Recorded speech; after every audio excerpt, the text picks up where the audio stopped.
All right, let's talk about a huge shift happening in Indian education.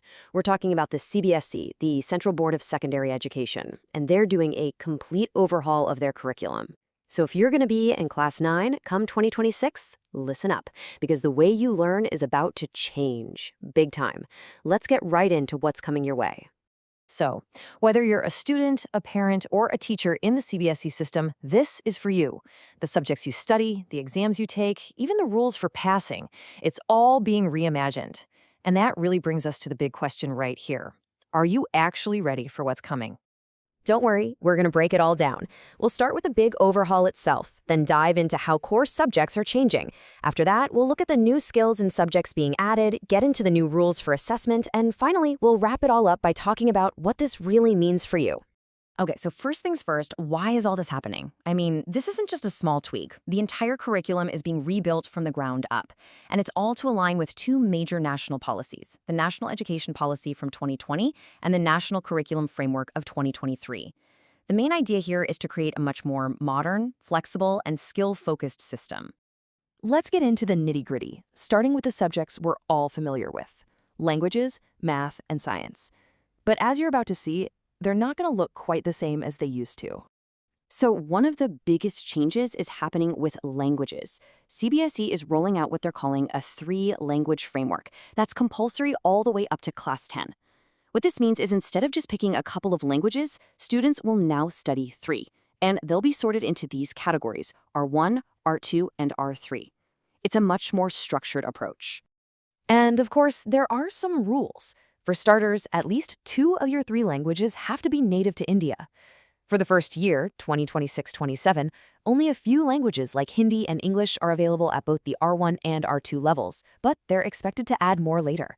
Oh, and you can't pick the same language for R1 and R2. The third language, R3, is now going to be compulsory starting from Class 6, which creates this continuous learning path right into high school. Good news for English students. Things are getting simpler. Remember the 2 different courses, language and literature and communicative? Well, they're being merged. Starting in 2026-27 for Class 9, there will be just one single unified English subject for everybody. Much easier to keep track of.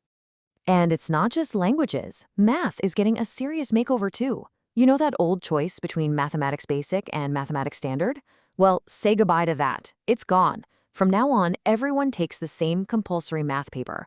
But and this is pretty cool, if you're someone who really loves a challenge, they've added something just for you, a brand new, totally optional advanced paper.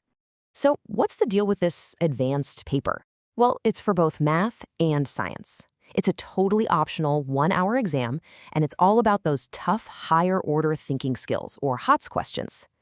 But here's the genius part. The marks you get, they don't even get added to your final score. Instead, if you get over 50%, your mark sheet will just say you cleared it. It's all about pushing yourself without the pressure of it hurting your grades. All right, now for the really exciting stuff. The curriculum isn't just being shuffled around, it's actually growing. We're talking about brand new subjects and skills being added to help create a more well-rounded education. And this is a huge one. Vocational education isn't just an elective anymore. It's now a compulsory subject for Class 9 students starting in 2026-27. This means every single student is going to get hands-on, practical, skill-based training as a core part of their schooling. And yep, it'll be graded with both internal projects and external exams. And if you want to talk about getting ready for the future, check this out. Computational thinking and AI are being phased in. In 2026, it'll start as small modules mixed into other subjects for the younger classes. But then, by 2027, it becomes its own full-blown compulsory subject for Class 9. Wow. And they're not stopping there. There's a whole bunch of other new compulsory areas being added, all graded through internal school assessments. You've got individuals in society for Class 9, environmental education for Class 10, and art education is getting a more formal assessment structure. Even PE is getting a rebrand. It's now called Physical Education and Well-Being. Okay, so you're going to be studying more subjects, but how are you graded? And maybe more importantly, what does it take to pass? Let's dive into the new rules of assessment. The magic number is still 33%. That's the score you need to pass a subject. But, and this is a big but, there's a really important catch.